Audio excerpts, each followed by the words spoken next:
Parent తండ్రి లోపల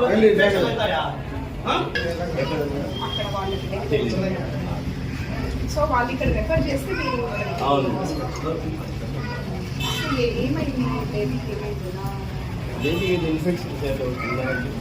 ఇక్కడ తీసుకురావడం, ఇక్కడ ట్రీట్మెంట్ జరగడం, ఇదంతా 12 days కి వాళ్ళు ఇక్కడే ఉన్నారు. బేబీ చనిపోయిన 5 o'clock బేబీ చనిపోతే ఈవినింగ్ 7:30, 8కి ఇంటిమేషన్ ఇచ్చారు. అప్పుడు నేను ఫీడింగ్ కోసం వచ్చాను ఆ రోజు. అప్పుడు కూడా నాకు తెలియదు, అది నేను క్యాచ్ చేశా. 5 లోపల చనిపోతే బేబీకి ఇట్లా అని చెప్పకోకుండా 7:30, 8కి ఇంటిమేషన్ చేయడం ఏంటి? అసలు ఏంటి మేడం, ఇన్ని చిన్న పిల్లోడికి ఇన్ని చేస్తారా? అసలు ఏడ్చలేదని తీసుకొచ్చారంట. బాబు ఏడ్చాడు మేడం, కొట్టాక ఏడ్చాడు బాబు. నేను విన్నా, నేను స్టిచెస్ వేసుకున్నప్పుడు కూడా నాకు వినపడేది. 30,000 బ్లడ్ టెస్ట్ ఉంటాయి మేడం. ఆ వెనకాల బ్లడ్ టెస్ట్ రూమ్ చూడండి ఒకసారి. చిన్న బాత్రూమ్ లోపల అది ఏంటి ట్రీట్మెంట్ మేడం? మా పిల్లోడికి ఒకటి ఇన్ని ఉన్నాయంటే భావన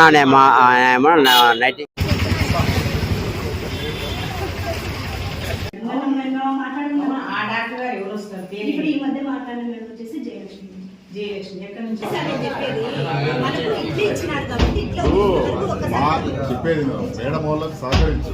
తర్వాత అన్ని నేను చెప్పేది తర్వాత అన్ని జరిగేది. మీరు రూల్ మాట్లాడతా పోతే అన్ని రూల్స్ ఇంకా బయటకు వస్తాయి. ఇంత ఫైట్ చేసేటప్పుడు ఎవిడెన్స్ అడుగుతారు. అదనేది మాకు ఉండదని నిన్న జేసీ మేడం దగ్గర కూడా ఇదే నేను ఇన్వెస్టిగేషన్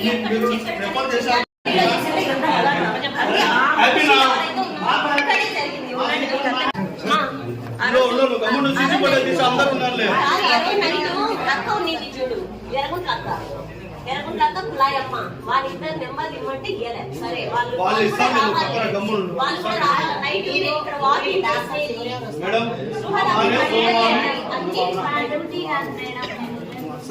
ఈ డ్యూటీ కాదు మేడం. ఏం పని చేయడానికి మరి ఏదో పని చేయడానికే కదా వచ్చారు. మాయలేం ఎత్తడం లేదా? మాయలేం ఎత్తడం లేదా? బిడ్డలు మళ్ళా ఇదే కొత్త నాటకమా? నేను అయినా నేను డెలివరీ చెప్తాను.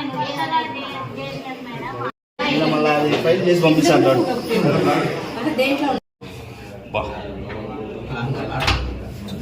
ఎప్పుడు వస్తే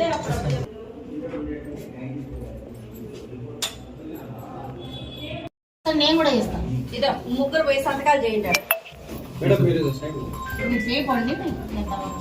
పెళ్లితో సంతకం చేసి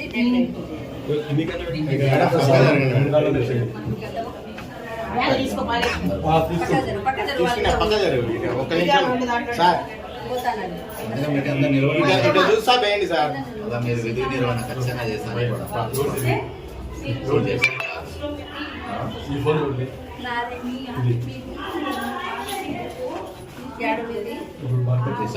ఇది సార్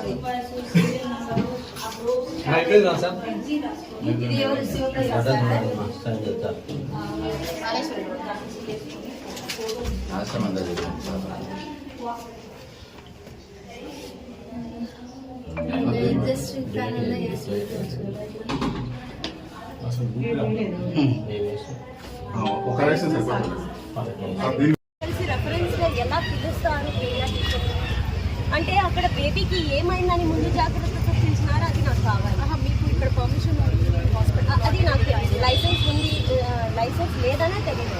నార్మల్గా ఎలా తెలుసు? ఫ్రెండ్స్ ఎప్పుడు నేను స్కూల్ టైం నుంచి ఫ్రెండ్స్ తెలుసు. ఎప్పటి నుంచో చాలా మంది అవన్నీ నాకు అవసరం లే.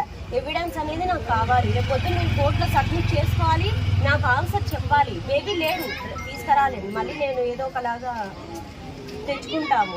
అది అనేది పోనీలేదు. ఇలా ఆ హాస్పిటల్ ఆల్రెడీ ఒక 5 మెంబర్స్ జాయిన్ అయినారు మేడం. ఆ అబ్బాయితో పాటు ఎవ్రీ పేషెంట్ కి ఒకటే ట్రీట్మెంట్, ఒకటే క్రిటికల్ కండిషన్. సేమ్ మాకేం చెప్పినాడు అదే చెప్తున్నారు. 17 years.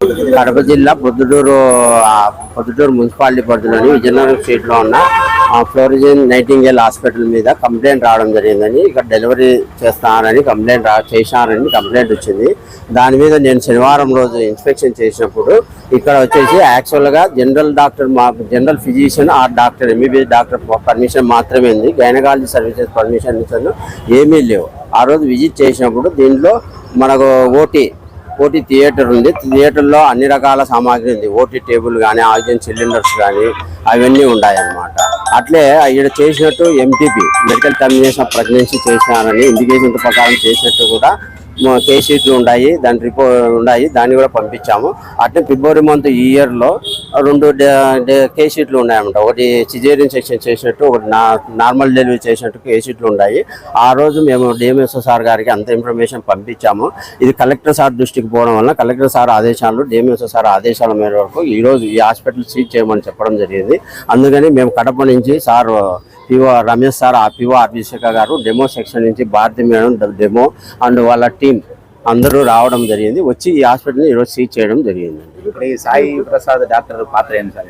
ఇది మామూలుగా సార్ వచ్చేసి ఎంబీబీఎస్ డాక్టరు, మేనేజింగ్ డైరెక్టర్ వచ్చి రంగమ్మ అలియాస్ రాజానాయమ, దీనికి మేనేజింగ్ డైరెక్టర్ ఈ హాస్పిటల్కు.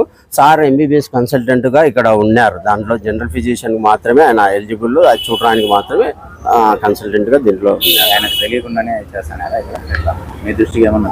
మా దృష్టికి అయితే ఇంతవరకు రాలేదండి. ఈరోజు రావడం జరిగింది. కానీ మా భావన గారు కంప్లైంట్ చేసినప్పుడు సార్ నాకు గైనకాలజీ సర్వీసెస్ అందించారు అని చెప్పడం కూడా జరిగిందండి. ఇక్కడ ఫర్దర్ ఏం యాక్షన్? గతంలో కూడా ఒకసారి సీజ్ చేసినాం కదా ఈ హాస్పిటల్. గతంలో కూడా సీజ్ చేసినప్పుడు తర్వాత వాళ్ళు డాక్టర్ గారిని పెట్టుకొని జనరల్ ఫిజిషియన్ వరకు ఓపెన్ చేశారు. ఇప్పుడు సార్ ఆదేశాల మేరకు, కలెక్టర్ సార్ గారి ఆదేశాల మేరకు, డిఎం సార్ మేరకు ఈరోజు కంప్లీట్గా మొత్తం హాస్పిటల్ సీజ్ చేయడం జరిగింది. దీని మీద అండి ఆ భావన అనే ఆమె లేడీ ఇక్కడ నార్మల్ డెలివరీ అయింది ఫిబ్రవరిలో. నార్మల్ డెలివరీ అయింది. ఆమె కంప్లైంట్ కూడా చేయడం జరిగింది. దానివల్ల ఈ విషయం బయటపడడం జరిగిందండి. మామూలుగా ఇక్కడ హాస్పిటల్స్ లో అధికారులు చెక్ చేస్తాను కదా, మీ దృష్టికి రాలేదా ఇప్పుడు గతంలో ఇట్లా జరుగుతుంది అనేది? ముందు వచ్చినప్పుడు సార్ డిఎంహెచ్ఓ సార్ వచ్చి సీజ్ చేసినారండి. తర్వాత జనరల్ ఫిజిషియన్ వరకు మాత్రమే వీళ్ళు పర్మిషన్ తెచ్చుకొని అదే నడుపుతున్నారా అనుకున్నాము. లోపల ఇది చేస్తున్నారనేది మా దృష్టికి ఇంతవరకు రాలేదండి. మొన్న రావడం బయటపడడం జరిగింది. దానివల్ల ఈరోజు సీజ్ చేయడం జరుగుతుంది.